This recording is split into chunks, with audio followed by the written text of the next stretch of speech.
Hai, hai, hai. Halo, assalamualaikum warahmatullahi wabarakatuh. Hai, selamat sore classmate.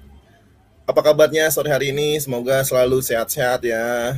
Stay at home ya, biar tidak terpapar COVID. Oke, perkenalkan. Saya Habib Prasetyo yang akan memandu acara hari ini di 60 menit ke depan. Jadi sebelum mulai, biasanya kita jelasin dulu nih apa yang namanya kelas bersama. Jadi kelas bersama adalah inisiatif dari teman-teman Kemdikbud ya, yang membuat komunitas belajar sehingga memang kita sayang sekali kita udah punya komunitas tidak menularkan spirit belajar sepanjang hayat itu. Nah, itu yang kita mau coba tularkan. Jadi kelas bersama merupakan komunitas yang bergerak di bidang pendidikan dengan menjadi penyambung antara siapapun yang tergerak untuk bersedekah ilmu dan para pencari ilmu sepanjang hayat. Baik, kelas bersama merupakan salah satu komunitas yang berada di bawah naungan Perpustakaan Kementerian Pendidikan dan Kebudayaan Republik Indonesia. Jadi, kelas bersama hadir sehingga para penyedekah dan para pencari ilmu saat ini bisa bertemu di ruang kelas secara virtual. Kelas bersama menjadikan perpustakaan sebagai ruang utama berkumpulnya para penyedekah. Namun saat ini, karena memang situasi seperti ini, kita coba menggunakan secara virtual. Saat ini kelas bersama sudah menjadi kelas online yang menjadikan komunitas yang selalu konsisten melaksanakan kelas gratis buat sahabat-sahabat classmate di rumah. Jadi sore-sore kalau nggak ada kerjaan, kita stay tune terus ya di kelas bersama. Baik, di episode ke-46 kelas bersama for teacher pada hari ini, hari Sabtu 12 September 2020, Ngobrasi di Rumah aja akan mengangkat tema internalisasi budaya dan kreativitas dalam pembelajaran abad ke-21. Sebelumnya, narasumber kita sudah hadir, tapi sebelumnya aku bacakan dulu ya biodata dari narasumber kita pada hari ini. Beliau adalah wanita kelahiran Jember, Jawa Timur, jadi berpengalaman sebagai pemerhati dan praktisi di branding pariwisata. Jadi sebagai konseptor sekaligus leader ide production, dia sudah berpengalaman dalam memimpin tim menangani berbagai event seperti festival Teluk Jali Lolo 2009 sampai 2010, 2011, 2012, 2016, 2017, woi. Beliau juga tim konsultan dari digital branding dan pengembangan destinasi baru pariwisata Halmahera Barat. Kemudian dia konsultan potensi pariwisata Kabupaten Berau, Kalimantan Timur. Kemudian International Drawan Underwater Photo Contest. Kemudian dia juga tim survei potensi pariwisata bawah laut Kepulauan Menui, Kabupaten Morowali, Sulawesi Tengah. Kemudian dia juga tim diplomatik visual program Indonesia Surprise Yeshu World Expo South Korea ya. Baik, Festival Director at Vision International Festival Bali. Kemudian beliau juga terlibat juga dalam pembuatan buku profil pariwisata Georgios Gilolo, Halmahera Barat. Ini banyak banget ya. Jadi saat ini beliau memang aktif di berbagai event kementerian dan lembaga seperti Kementerian Keuangan, Kementerian Pemberdayaan Perempuan dan Perlindungan Anak, kemudian Kementerian Kelautan dan Perikanan, Kementerian Pendidikan dan Kebudayaan tentunya, kemudian OJK dan berbagai event lainnya. Banyak ya. Baik, kalau gitu kita panggilkan saja langsung Mbak Diah Kusuma. Halo, Mbak Diah. Halo Halo, Mas halo. Habib, Halo, apa kabar Mbak selamat Diah? sore. Selamat sore. Mudah-mudahan suara saya bisa jelas terdengar ya Mas Habib ya. Jelas banget, jelas banget. Aman, aman, aman, aman. Iya, Baik, kita oke. sapa dulu teman-teman yang sudah hadir ya, Mbak Diah ya. Di sini Oke, kita bisa lihat di komennya tuh ya, Mbak Diah dari Bali sudah hadir. Wow. Kemudian dari Palembang juga sudah hadir. Dari mana lagi nih? Dari Sanya, dari Depok sudah hadir. Kemudian dari Jawa Timur, Jombang. Wah, ini bukan ya, kalau Mbak Diah dari Jember ya. Baik. Baik, itu dia lahirnya di Jember. lahirnya Sekarang di masih di Jember ya. Malang. Oh iya, sekarang di Malang. Oke. Mbak Diah, gimana? Kita Luar mau biasa ya ngobrolin dari apa hari ini? mana-mana ya di Indonesia ya. Ya, iya betul. Sudah banyak banget nih yang sudah hadir. Biasanya dari Aceh, nah NTB, Sumbawa Besar juga sudah hadir. Terus-terusan nih Tasikmalaya juga hadir. Jadi kita biasa sapa dulu nih teman-teman yang sudah hadir di YouTube channel ya. Baik, Mbak Diah, kita mau ngomongin apa nih hari ini?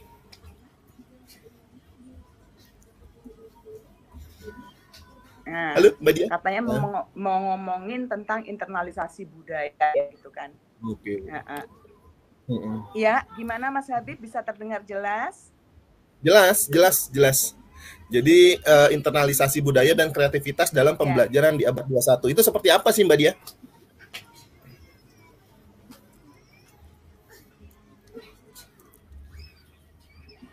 Kedengaran Mbak Dia? Sorry ya Mas Habib ya, mungkin ini koneksinya agak kurang bagus di sini, jadi agak delay-delay, tapi saya akan berusaha untuk terus mengikuti. Jadi mungkin saya menyampaikan dulu ya siapa saya ya. Jadi background saya bukanlah akademisi apalagi pengajar gitu kan, tapi lebih ke praktisi. Dan kebetulan memang dunia saya itu adalah dunia kreatif, khususnya di event ya, dunia event gitu. Seperti itu. Dan secara kebetulan juga dalam beberapa event yang saya tangani kan gitu, itu berkaitan dengan budaya dan pariwisata. Kalau kita bicara internalisasi dari sisi pembelajaran, saya yakin semua yang hadir gitu kan, para partisipan yang mungkin melihat acara ini lebih banyak ilmu dan pengalaman ya tentang pembelajaran gitu kan. Tapi yang mungkin saya ingin sampaikan pada kesempatan sore ini dan mudah-mudahan ini bisa menjadi sharing moment gitu kan untuk kita bersama saling belajar tadi tentang bagaimana pengalaman saya kan gitu kan membangun kecintaan budaya dari anak-anak khususnya kan gitu kan yang terlibat dalam event pariwisata yang pernah kami buat. Mungkin seperti itu Mas Habib ya. Jadi saya basicnya memang bukan akademisi ataupun pengajar, tapi lebih ke praktisi. Jadi perspektifnya nanti lebih ke kreatifnya ya Mas ya gitu kan. Karena kalau bicara budaya itu kan sangat luas gitu kan. Dan nanti kalau kita sampaikan satu persatu nanti bisa jadi kayak kuliah ya Mas ya, padahal bukan posisi saya itu begitu. Mungkin begitu ya Mas Habib ya. Baik. Jadi gimana Mas Habib? Saya harus mulai dari mana ini Mas Habib? Silakan Mbak Dia, kalau mungkin ada yang mau dipaparkan kita lihat dulu ya. Gitu ya. Silakan Mbak Dia. Iya. Oke. Mungkin saya memulai tentang bagaimana membangun kreativitas budaya dan menumbuhkan cinta budaya untuk anak-anak dari pengalaman yang pernah saya alami ya gitu ya Mas ya. Jadi kebetulan kan gitu kan beberapa event yang kami pegang itu berkaitan dengan pariwisata di mana event pertama yang kami laksanakan itu berada di Jailolo ya, Halmahera Barat. Mudah-mudahan ada yang tahu. Dulu tuh orang nggak banyak tahu tentang Jailolo gitu kan. Di mana Jailolo? Jailolo itu ada di Maluku Utara.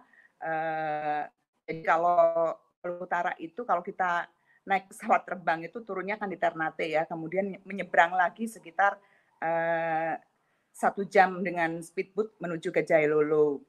Nah di sana kami tahun 2010 kan gitu kan masuk untuk membuat sebuah festival namanya Festival Teluk Jailolo di daerah yang begitu indah gitu kan dari sisi landscape ya, pemandangannya, potensinya.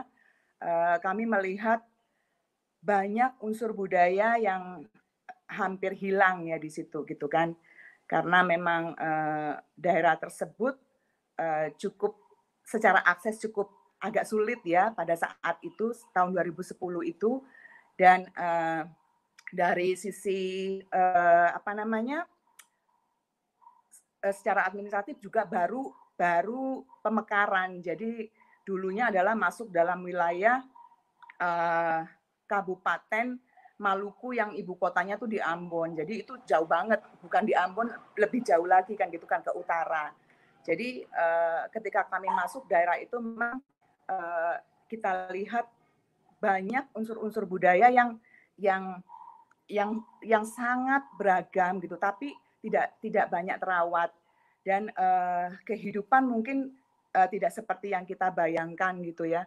Jadi tidak seperti kita di kota begini karena itu satu pulau besar ya di Pulau Halmahera gitu kan, dan aksesnya sangat terbatas dari sisi koneksi internet apalagi tuh nggak ada pada saat itu, masih belum ada ya, ada pun itu harus mungkin di kantor-kantor pemerintahan seperti itu.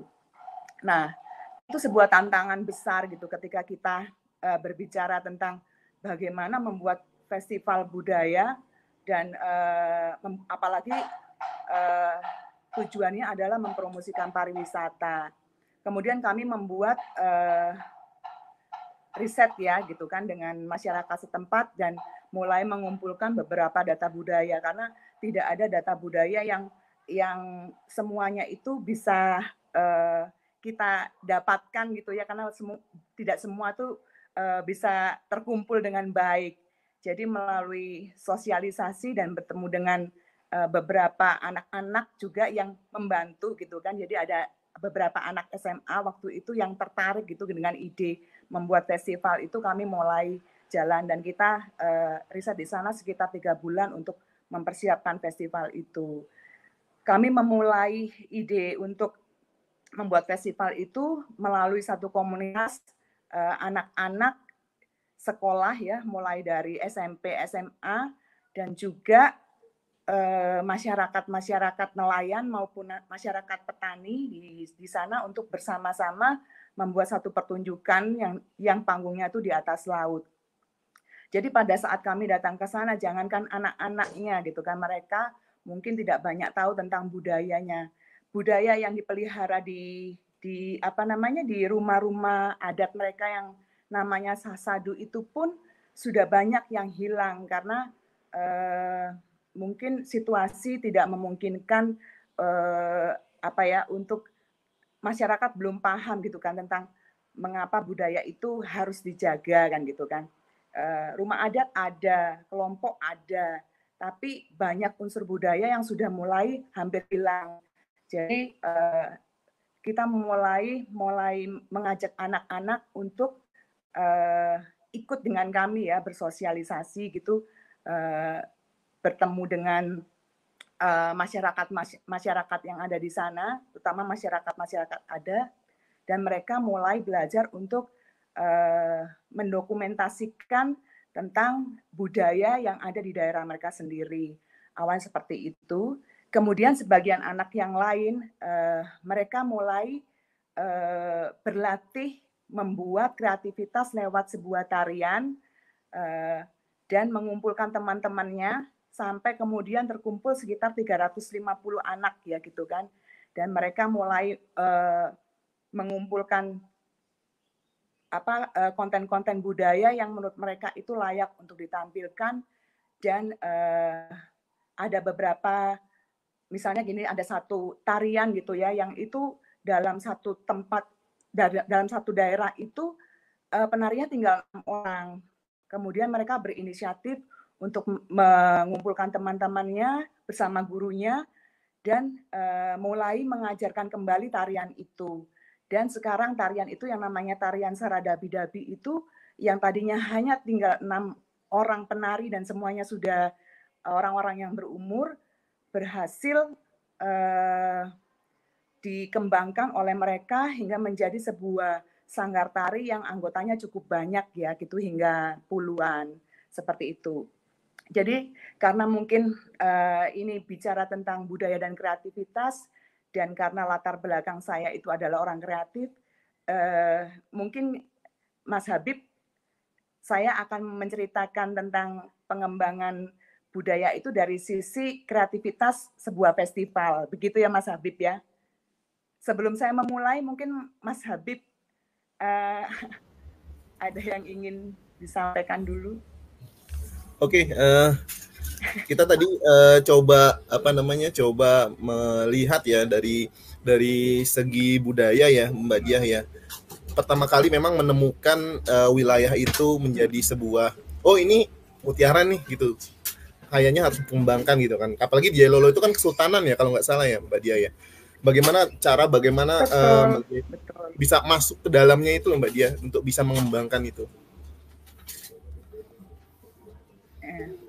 Ya, seperti tadi yang saya jelaskan ya Mas Habib ya, tentunya kita harus turun ke lapangan yang pertama.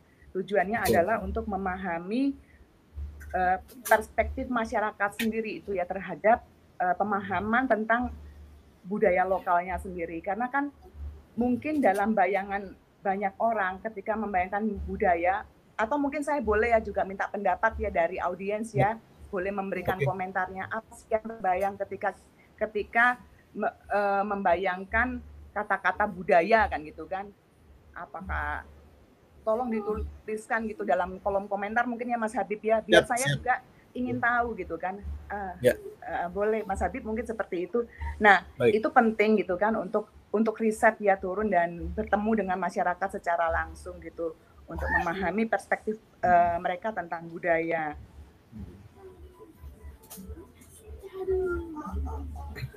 Baik, ya, Mas Habib, saya lanjutkan.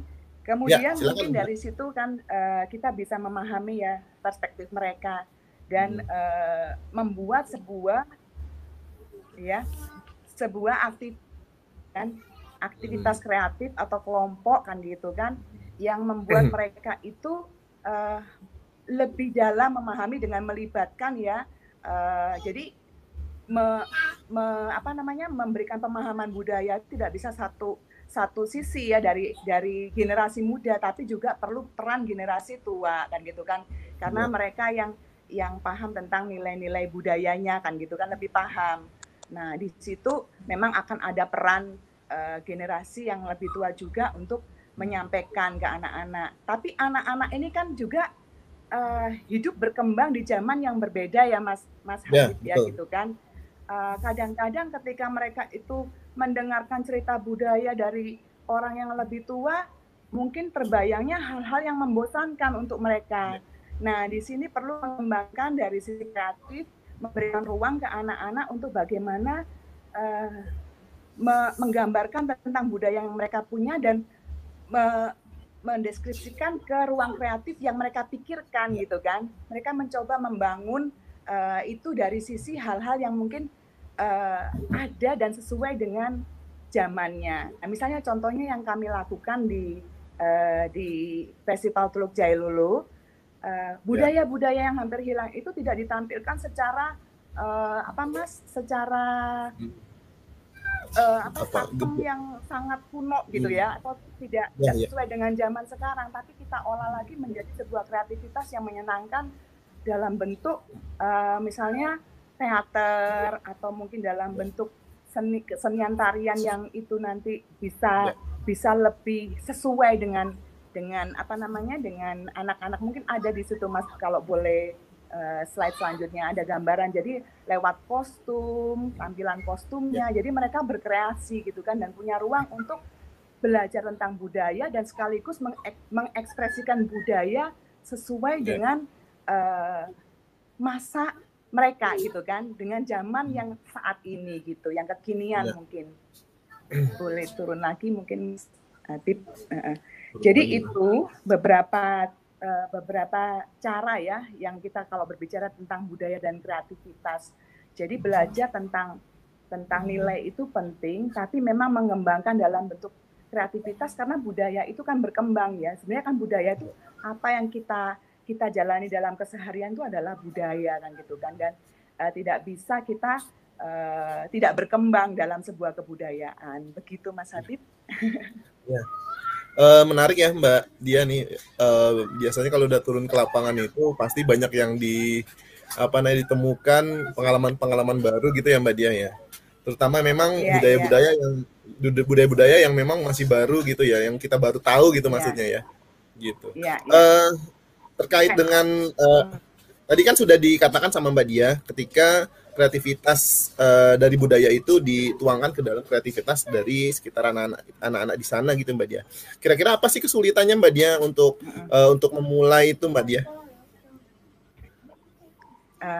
Saya boleh naik ke atas tadi Mas, yang tadi mungkin sebelum saya jawab itu tadi gambaran. Nah ini Mas, misalnya gini, ini apa yang kami lakukan adalah sebuah upaya untuk menggali budaya kuliner gitu kan yang ada di sana. Ini sebuah contoh. Ketika budaya ini digali ya memang kita perlu kerjasama berbagai pihak ya.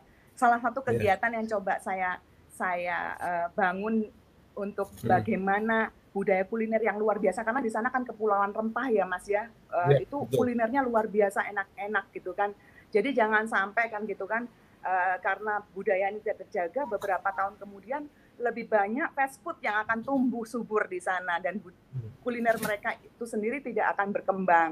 Jadi cara kami adalah yang pertama ada beberapa hal Mas, ya ada kita membuat kegiatan itu untuk membuat buku resep keluargaku gitu kan. Jadi ketika ibunya memasak kan gitu kan, itu anaknya menuliskan resepnya gitu kan, menuliskan resep itu dan dikumpulkan satu. Kemudian itu akan nanti, karena anak-anak sekarang kan lebih paham ya Mas ya tentang teknologi, mereka sekarang sudah belajar bagaimana mendesain, dan resep-resep itu dikumpulkan dan dibuat menjadi sebuah buku yang didesain dengan cantik gitu Mas. Itu akan menjadi apa ya, kebanggaan keluarga mereka. Jadi setiap keluarga, memang belum semua Mas, beberapa kemarin sudah menjalankan itu gitu. Kemudian ruang seni yang lain itu kita mencoba menampilkan gitu kan, kuliner-kuliner terbaik itu dalam sebuah tampilan namanya teater kuliner gitu Mas.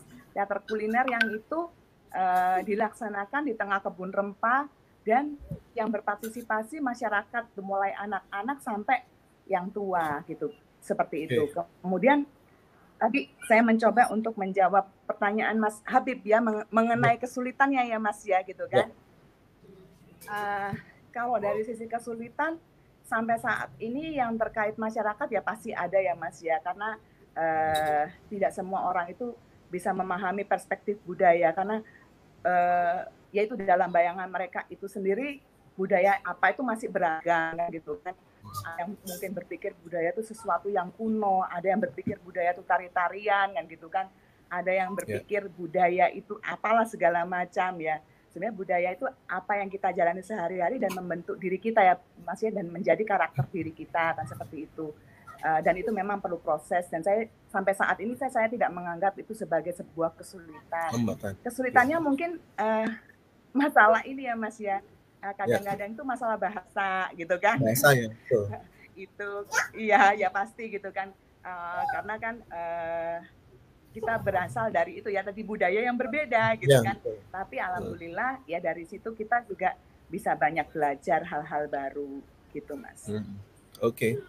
Kalau misalnya kaitan dengan pembelajaran atau dengan peran guru ya, gimana tuh Mbak Dia? Iya, peran guru ya. Sebenarnya gini, saya bukan guru, tapi keluarga saya tuh sebagian besar itu beberapa ya gitu tuh adalah guru gitu kan. Jadi ya memang kita pernah ngobrol-ngobrol gitu kan, ketika mungkin ini bukan sebuah kesimpulan ya, tapi sebuah cerita gitu Mas, tentang pembelajaran tentang kebudayaan di sekolah itu seperti apa ya, macam-macam kan komentarnya. Ada saudara saya mengatakan bahwa memberikan pelajaran tentang budaya itu lewat kesenian kan gitu kan, dan memang tidak semua guru tuh mempunyai passion mungkin ya di sana gitu kan.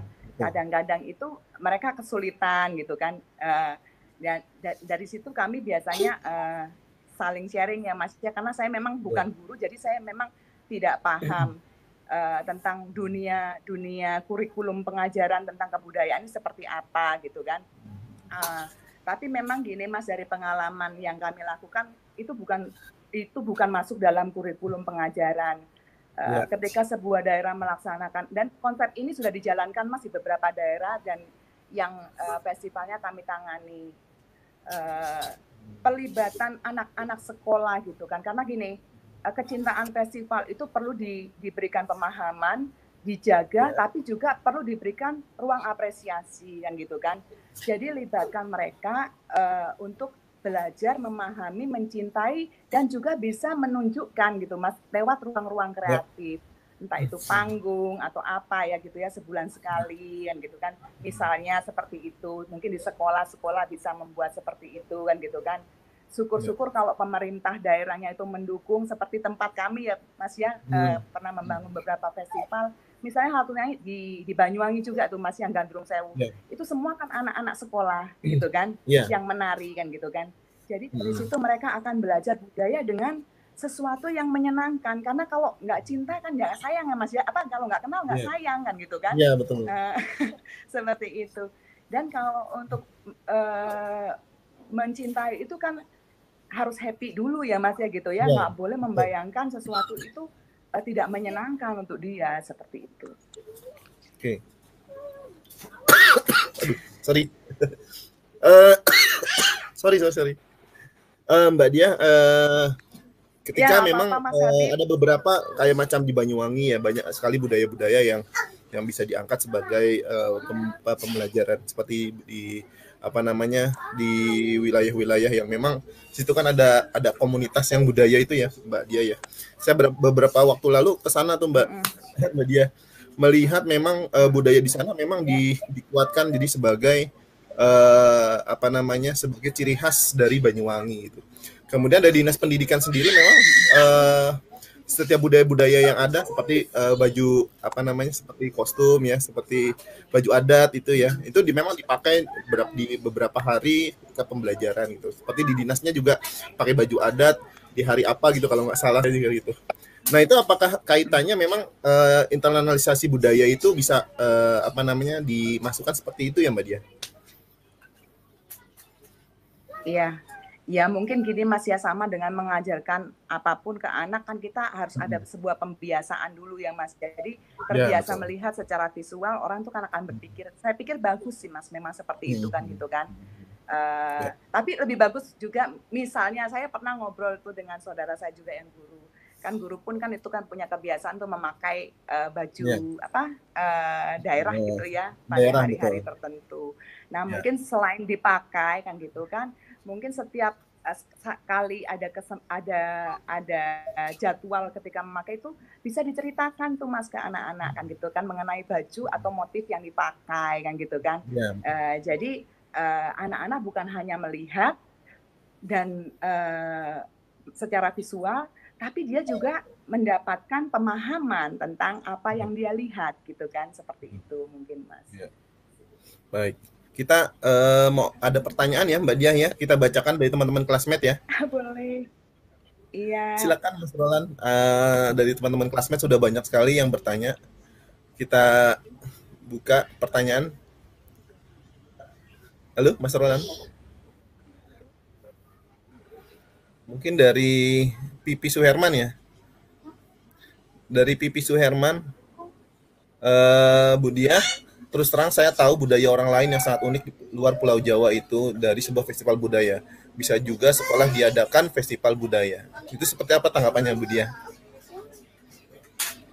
Wah, cakep banget itu kalau festival membuat sekolah membuat festival budaya. Karena itu penting ya, itu tadi ya saya menyampaikan, selain itu menggali pemahaman, memahami ya, mengajarkan untuk mencintai, ya tetap perlu budaya itu ruang apresiasi kan gitu ya Mas ya. Apalagi kalau itu dilaksanakan, bagaimana mengapresiasikan budaya itu sejak dini, sejak anak-anak kan gitu kan. Jadi sejak mungkin usia, karena dalam festival itu banyak hal yang akan dipelajari gitu Mas. Mereka belajar tentang konten, apalagi kalau ini kontennya budaya, kemudian mereka belajar juga bekerja sama kan gitu kan, dan belajar berkreasi bersama gitu. Jadi memang salah satunya festival budaya yang diadakan sekolah itu memang sangat baik ya Mbak Dia ya, untuk mereka bisa mengenal lebih dalam soal budayanya ya Mbak Dia ya. Kan saat ini memang anak-anaknya hampir tergerus sama gawai-gawai, apalagi dengan game-game gitu ya. Iya betul.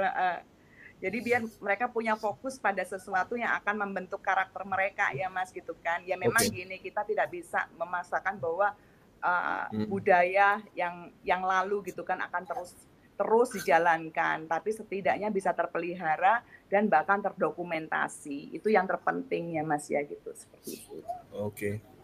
Oke, mungkin ada lagi Mas Roland dari Etik Kuswandarini, Mas Roland dari Etik Kuswandarini, bagaimana mengimplementasikan budaya dalam pembelajaran Abad 21 dan bagaimana tekniknya Mbak Dia? Saya pikir kalau untuk secara kurikulum sudah ada ya Mas ya dari pemerintah. Tadi saya sampaikan saya bukan pengajar gitu kan, jadi mungkin partisipan lebih paham. Jadi yang saya sampaikan adalah sebuah inspirasi ya Mas ya, yang mungkin itu praktik-praktik kreatif gitu yang bisa mungkin kan gitu kan bisa dijalankan, yaitu tadi melalui pemahaman ya, visual itu harus dilatih kan gitu kan, untuk melihat segala sesuatu itu adalah melihat sesuatu budaya itu secara visual kan gitu kan, itu bisa lewat itu tadi kain, kemudian mungkin belajar telinganya juga mendengar musik-musik budaya kan gitu kan, kemudian juga belajar hal-hal budaya yang bisa ditangkap oleh indera, kemudian diberikan pemahaman, jadi bukan hanya melihat, bukan mendengar, tapi juga diceritakan tentang budaya tersebut kan gitu kan. Jadi selain mereka melihat dan mendengar, mereka juga paham dan kemudian dilatih ya Mas ya gitu kan, dilatih untuk terus mencintai budayanya lewat mungkin banyak ruang ya, bisa ruang kreatif, karena memang ruang yang paling menyenangkan untuk melatih budaya adalah untuk melatih mencintai budaya itu adalah lewat ruang kreatif dan memberikan ruang apresiasi kepada anak-anak ya utamanya gitu, seperti itu Mas. Baik, ini memang teman-teman classmate yang sudah hadir ini kebanyakan memang rata-rata guru nih. Iya, jadi memang pertanyaannya kaitannya lebih ini. Iya betul. Memang ketika kita membicarakan implementasi dalam pembelajaran, tentunya memang guru-guru ini bertanya-tanya nih bagaimana proses pembelajarannya seperti apa gitu Mbak Dia. Iya. Oke. Kalau misalnya kaitan dengan orang tua ya Mbak Dia, dalam penerapan internalisasi budaya itu seperti apa Mbak Dia?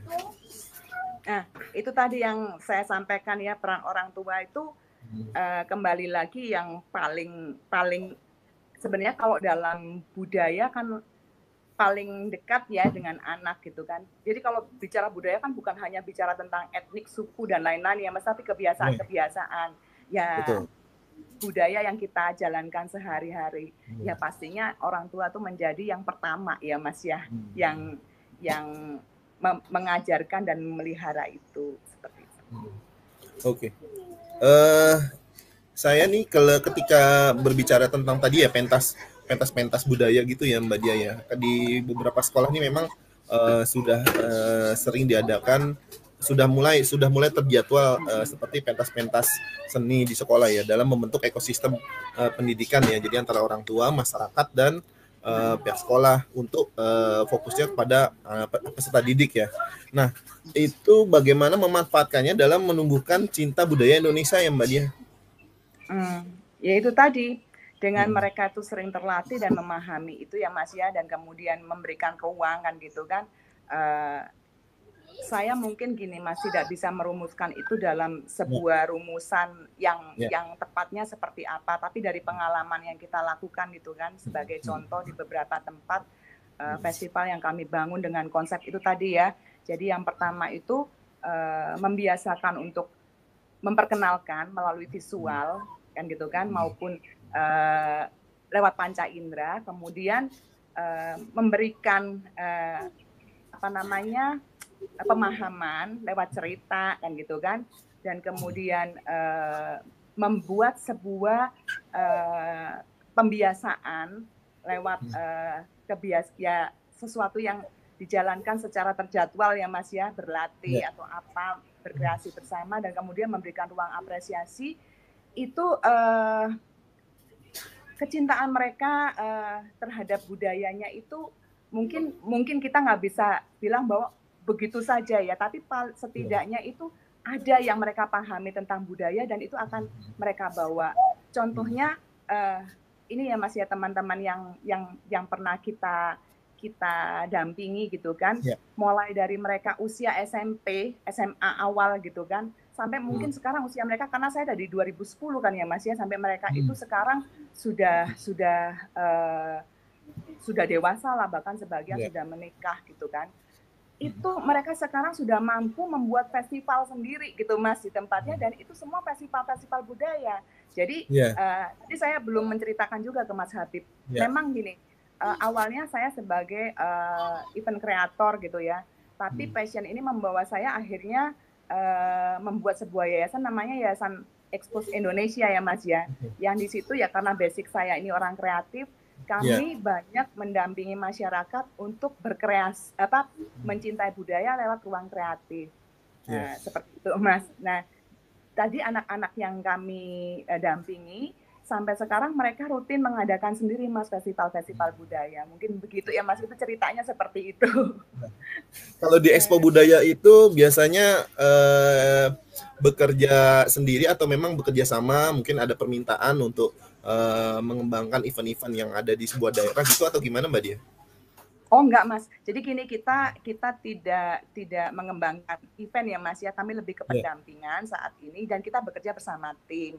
Jadi tim kami terdiri dari akademisi, terutama yang mereka berlatar belakang antropologi ya Mas ya, antropologi budaya ya gitu kan, yang sangat membantu kami dalam mengumpulkan riset-riset.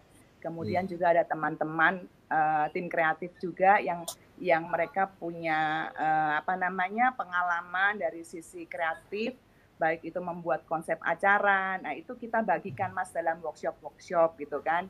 Dan juga bagaimana membuat ruang-ruang kreatif di daerah. Nah, contohnya ini Mas, nanti rencana tanggal 18 nanti kan gitu kan. Ini kan sekarang masa pandemi ya Mas ya. Dan betul. Di daerah-daerah yang kami dampingi itu kecintaannya terhadap festival budaya itu begitu besar Mas. Tapi karena pembatasan ini kan, ini kan mereka tidak bisa lagi bebas mengekspresikan kreativitas dan kecintaan budaya seperti dulu.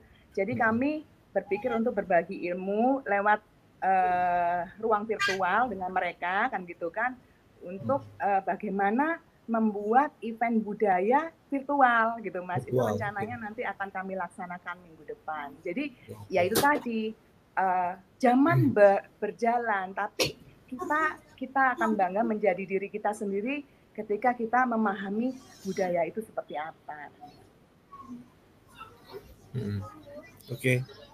Oke Mbak Dia. Terkait ini Mbak Dia, saya ini ada beberapa memang kegelisahan ketika memang membicarakan soal budaya ya, apalagi budaya Indonesia. Saat ini Indonesia memang banyak sekali digempur budaya-budaya asing itu ya, macam K-pop gitu ya Mbak Dia ya. Nah itu seperti apa Mbak Dia dalam dalam pandangan Mbak Dia ketika memang budaya luar ini sudah mulai merambah ke anak-anak itu Mbak Dia. Iya. Ya sebenarnya itu sebuah keniscayaan ya Mas ya, perubahan ya. Karena budaya itu pasti terus berkembang kan gitu kan. Ya contohnya apa yang terjadi dengan kita aja, ini kan sebuah perkembangan budaya yang akhirnya mengubah peradaban kan gitu kan. Tapi setidaknya kita nggak bisa membendung itu Mas. Kalau menurut saya ya Mas ya, ya itu pasti zaman akan terus berjalan. Tapi setidaknya dengan terus memberikan pemahaman dan kecintaan tentang budaya, identitas diri kita yang Indonesia ini akan tetap ada, meskipun mungkin kan gitu kan kita suka nonton film Korea, ya nggak apa-apa kan gitu kan, tapi kan kita tetap suka makan nasi Padang kan gitu ya Mas ya, begitu ya, itulah itu sebuah keniscayaan Mas, budaya itu pasti berkembang terus gitu, bukan sesuatu yang perlu ditakutkan, tapi kita harus meyakinkan bahwa kita tetap mencintai dengan itu tadi, melatih ya Mas ya, hal-hal yang memang itu menumbuhkan rasa cinta terhadap budaya kita sendiri. Ya. Oh iya Mbak Dia, tadi saya lupa, saya mau nanyakan event yang secara virtual tuh event apa ya Mbak Dia ya? Oh gini Mas, jadi gini, sebenarnya kami dibantu oleh beberapa teman, ini menjadi solusi kan gitu kan, artinya kan gini, selama ini ruang festival itu kan selalu dilaksanakan secara offline dan gitu kan. Ruang festival itu kan tujuannya itu tadi ya Mas ya, sebenarnya bagaimana mengapresiasi budaya itu sendiri dan juga mempromosikan, memperlihatkan itu ke orang lain lewat promosi pariwisata kan begitu. Nah ini kita coba untuk berkolaborasi dengan beberapa teman-teman kreatif yang lain untuk memberikan workshop gitu kan tentang virtual event, artinya bagaimana Spirit Festival itu tetap bisa dilaksanakan melalui panggung virtual gitu, Mas. Nah, Iya, iya. kalau Mas Hatip penasaran nanti boleh ikut juga kok join di acara kami kan gitu kan. Gambarnya Boleh, boleh. seperti itu, dan kebetulan segmennya memang komunitas-komunitas yang tadi kami dampingi itu ya Mas ya, terutama yang di Maluku Utara begitu. Baik. Baik, Mbak Dia. Pada dalam waktu yang memang kita pernah mendengar yang program tentang seniman masuk sekolah itu loh Mbak Dia. Gimana menurut Mbak Dia? Seniman masuk sekolah, mungkin Mas Iya, Habib boleh tahu. menceritakan. Saya maaf agak Oh, kudет saya juga. seniman masuk sekolah. Oh gitu ya. Itu seperti apa ya? Ya bagus lah kalau seniman masuk sekolah, karena ya budaya itu memang lekat dengan seni ya Mas gitu Iya kan. betul. Seni itu bagian Yes. dari budaya kan gitu. Saya Ya pikir memang bagus jadi ruang untuk menumbuhkan kecintaan budaya lewat seni. Bagus sih Mas. ya baik. Ketika tadi aku coba mungkin siapa saya kira Mbak Dia tahu gitu ya terkait seniman masuk sekolah tadi ya Mbak Dia. Memang Maaf ya Mas ya. ya memang ketika budaya-budaya itu kalau memang guru tadi ya Mbak Dia katakan memang nggak semua guru punya passion untuk terutama khususnya tentang kesadaran akan budaya ya Mbak Dia ya. Memang itu butuh passion gitu.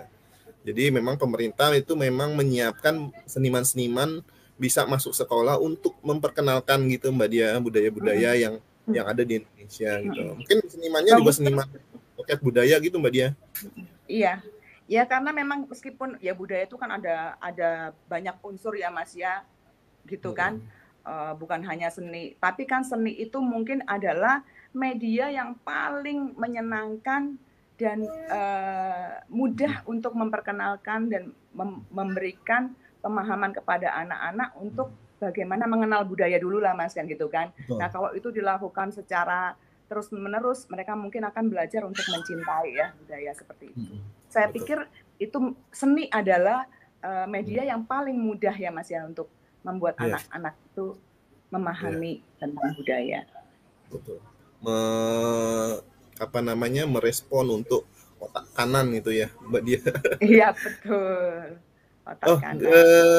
Mungkin kita langsung pertanyaan ya Mas Roland ya, banyak banget nih dari Mbak Triana Hasan. Bagaimana cara kita memotivasi anak usia dini agar berminat mencintai budaya kita? Mohon pencerahannya Mbak Dia, terima kasih. Oke. Waduh kalau ini mungkin bukan kapasitas, bukan secara akademisi ya Mas yang menjawab, tapi mungkin lebih ke pengalaman kan gitu kan. Ya baik. Ya kadang-kadang ya itu tadi mungkin memberikan cerita-cerita itu ya Mas ya, anak itu kan suka cerita gitu kan ya, sebelum mereka tidur gitu, mungkin bisa diceritakan tentang dongeng-dongeng atau lewat Mas, hal-hal yang kita lakukan sehari-hari kan gitu kan. Jadi bercerita ya, kalau anak usia dini kan mungkin kemampuannya mendengar dan menyimpan ya gitu kan. Itu menjadi cara yang paling mudah ya. Tapi mungkin teman-teman classmate lebih paham ini, yang semua guru kan gitu kan, metode yang paling tepat seperti apa. Kalau pengalaman saya caranya seperti itu gitu. Dan ketika usia SMP, anak saya itu sering saya ajak gitu kan dalam aktivitas saya ke daerah ketika dia libur sekolah kan gitu kan. Dan saya juga bingung ketika dia masuk SMA kelas 2 dia memutuskan untuk kuliah di antropologi. Saya juga bingung kan gitu kan, pertimbangannya apa, dan dia ingin sekali masuk ke sana karena mungkin dia terbiasa ya Mas ya melihat hal-hal seperti itu gitu.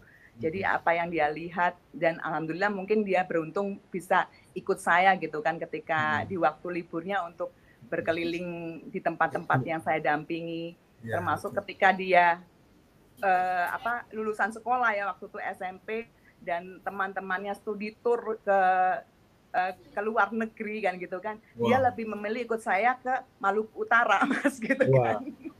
Iya. Di sana tuh memang luar biasa pesona Maluku Utara itu ya Mbak Dia ya. Iya, sebenarnya banyak semuanya Mas, bukan hanya Maluku Utara. Indonesia ini luar biasa indah gitu kan.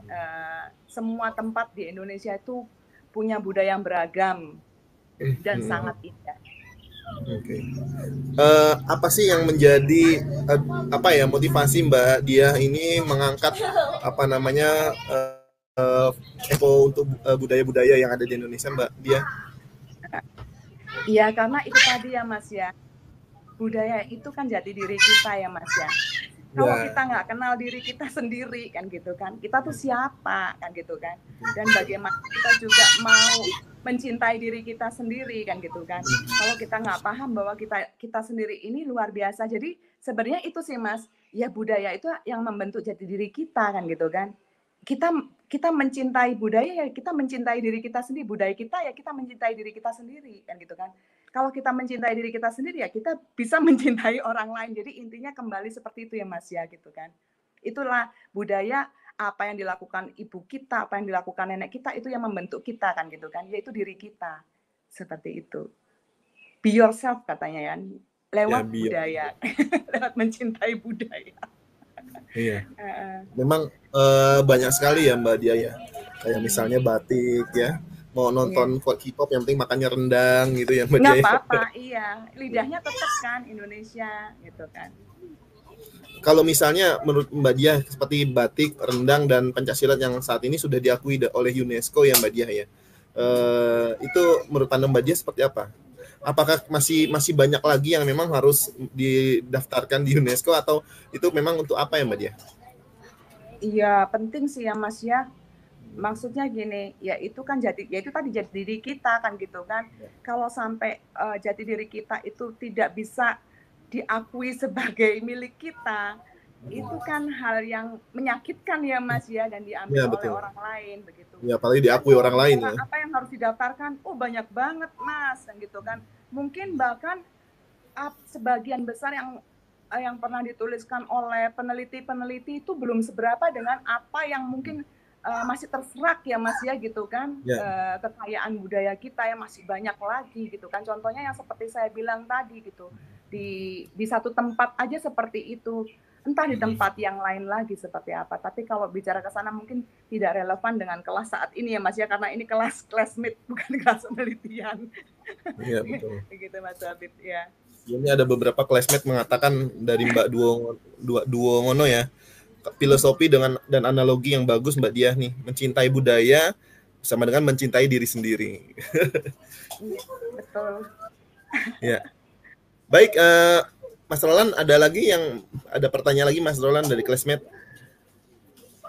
Dari Surya Gemilang, alhamdulillah dalam mengenalkan budaya daerah dalam kegiatan belajar mengajar terintegrasi dengan tema-tema yang diaplikasikan dalam kehidupan sehari-hari, dimulai dari anak usia dini. Dan memang itu Mbak Diah, ini karena memang classmate-nya isinya guru semua. Ya. Apabila mengenalkan budaya itu ya memang budaya itu sebenarnya sudah dimasukkan ke dalam tema-tema dalam pembelajaran yang tadi Mbak Diah sudah katakan ya. Iya. Banyak hal kan Mas bisa mengenalkan budaya, bisa lewat itu tadi pakaian, bisa lewat hal yang itu bisa terlihat oleh indera ya Mas ya gitu kan, atau bisa dirasakan lewat kuliner, lewat musik dan begitu. Baik.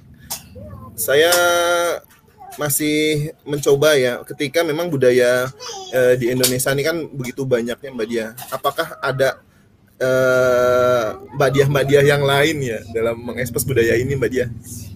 Oh pasti banyak banget Mas, cuman mungkin belum punya kesempatan untuk ngobrol sama Mas Habib, dan saya rasa banyak orang-orang yang luar biasa ya yang concern terhadap bagaimana menanamkan kreativitas, menanamkan budaya melalui kreativitas ya Mas ya, karena kan pasti banyak banget gitu Mas di luar sana. Tadi saya ada pertanyaan tapi saya lupa nih Mbak Diah. Ya. Kalau misalnya menurut Mbak Diah ya, apakah sudah Mbak Diah nih apakah sudah tepat memang budaya-budaya di Indonesia ini sudah diekspos dalam pembelajaran di sekolah pada saat ini atau gimana Mbak Diah? Apalagi dalam era pandemi ini anak-anak sudah benar-benar terpapar penggunaan gadget ya Mbak Diah ya. Jadi habis belajar gitu, belajarnya singkat tapi ekspos budayanya malah kurang gitu Mbak Diah. Seperti apa Mbak Diah? harus ya Mas ya. Saya pikir gini loh, budaya tuh pembentukan karakter ya kan gitu kan. Itu yang terpenting gitu kan justru. Jangan sampai, ya ini mungkin apa ya, penting untuk di ini ya Mas ya, mudah-mudahan bisa dijalankan. Jadi itu bukan pelajaran apa ya Mas ya, yang tidak lebih penting dari Ya, matematika atau pelajaran lainnya kan gitu kan. Karena ya, ya itu tadi budaya itu pembentukan karakter dan itu sangat penting untuk tetap dijalankan tuh Mas. Mudah-mudahan kan gini kan ada ide-ide kan gitu kan dan ada ruang-ruang seperti kelas bersama ya Mas ya seperti ini yang ya, bisa untuk memberikan kesempatan sharing praktikal mungkin ya dengan teman-teman classmate, bukan hanya saya, mungkin ada orang-orang yang lain gitu yang punya pengalaman-pengalaman bagaimana memberikan pemahaman tentang budaya sejak dini dengan cara yang menyenangkan untuk ya, anak-anak sehingga ketika ya, mereka senang mereka akan cinta kan gitu kan terhadap budayanya. Penting sih Mas, itu sangat penting. ya. Ilmu budaya tuh bukan ilmu yang tidak sepenting matematika atau mata pelajaran lainnya gitu. Karena itu berkaitan dengan karakter kan. Oke.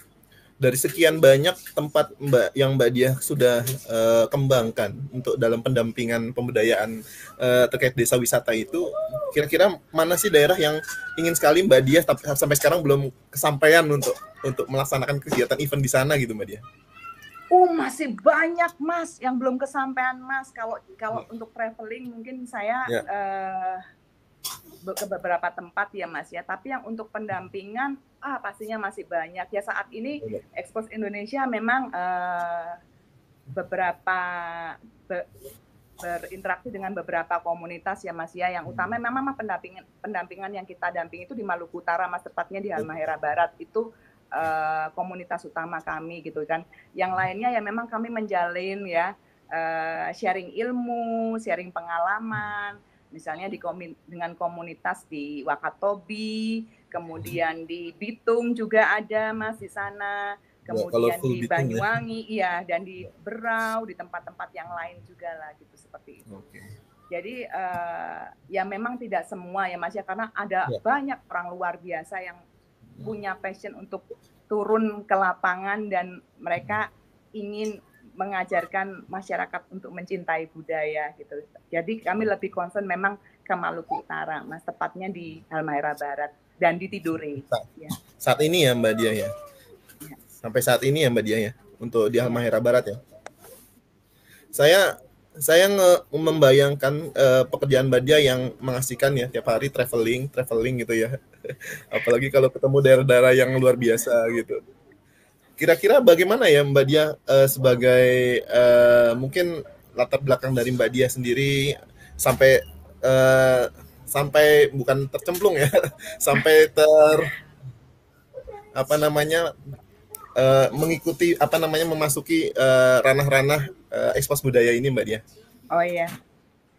Jadi benar Mas, tadi nggak sengaja tercemplung sebenarnya. Karena saya itu Ya.